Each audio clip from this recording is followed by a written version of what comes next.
The Great Pyramid's subterranean chamber, he realized, looked eerily like the layout for a ram pump.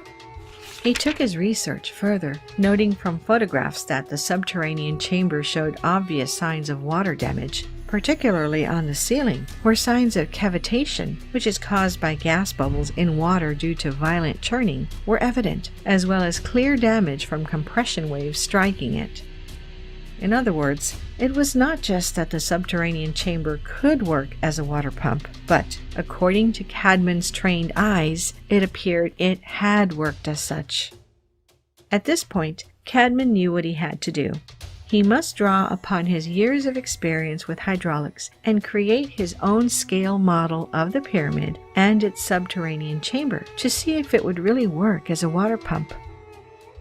In July of '99, he built his first model, using a nearby river as a reservoir. Unfortunately, the model did not work, first leaking, then cracking, and failing to pump water as he had hoped. But Cadman would not give up that easily. He built another model, then another, both of which suffered the same fate as the first. But on his fourth try, he got everything right, and much to Cadman's delight, his pump worked. This proved to Cadman, beyond a doubt, that the Great Pyramid could have functioned as a giant water pump, and that surely this was not by accident. It was clear, he asserted, that the creators of the Great Pyramid's subterranean chamber had known exactly what they were doing. This was the breakthrough that disciples of Edward Kunkel's original work in the 1960s had been waiting for. The tangible proof that a Great Pyramid water pump was more than just speculation. And yet, as Cadman continued his research, the results got even more mind-blowing and, in fact, went far beyond the mere pumping of water.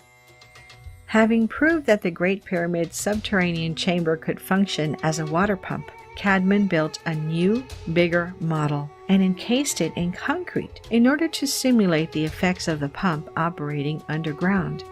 He moved the model, which weighed over 500 pounds, to a seasonal creek with a pond serving as a reservoir. As this model began to work, Cadman immediately noticed something which shocked him. Encased in concrete, the pump was creating a vertical compression wave, a recurring heartbeat-like thump, which could be felt through the ground 20 feet away and heard more than 100 feet away. Cadman realized that what he had constructed went far beyond just a water pump. Because of the powerful waves it generated, Cadman renamed this device a pulse generator. Truly, this changed everything.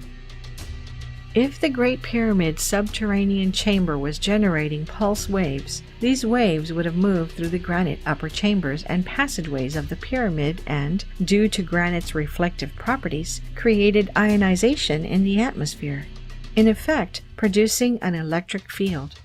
Put more simply, the pulses created by the subterranean pump would have interacted with the pyramid's granite to produce electricity.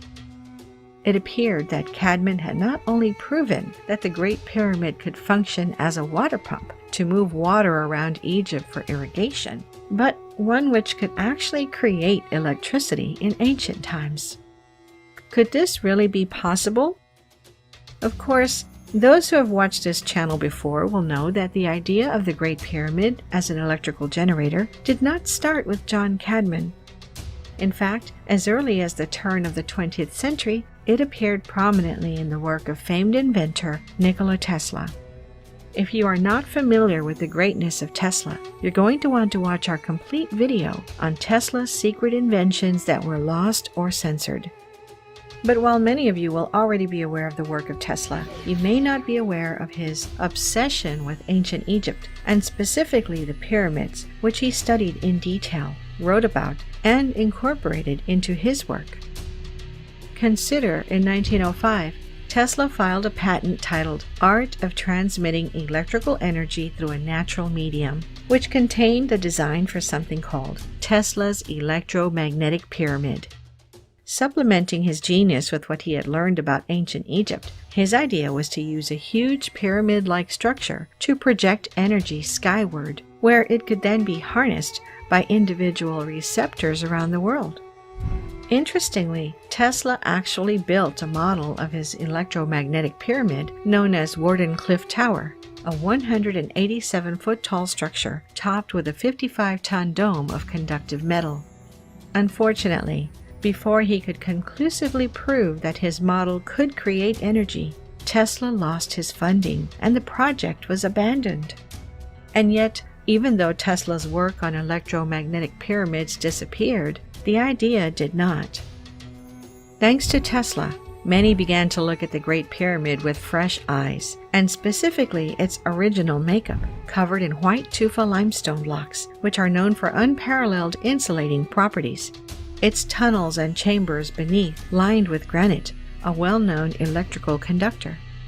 Simply, this would have been the perfect layout if the intent was to create and utilize electricity.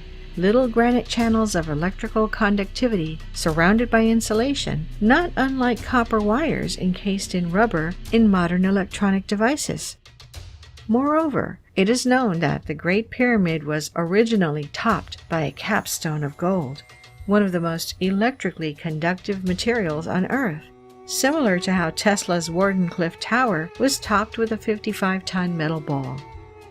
In other words, if the Great Pyramid was designed for electricity, its builders couldn't have done it better. And if it wasn't, well, in an historic coincidence, they'd accidentally stumbled into the perfect design.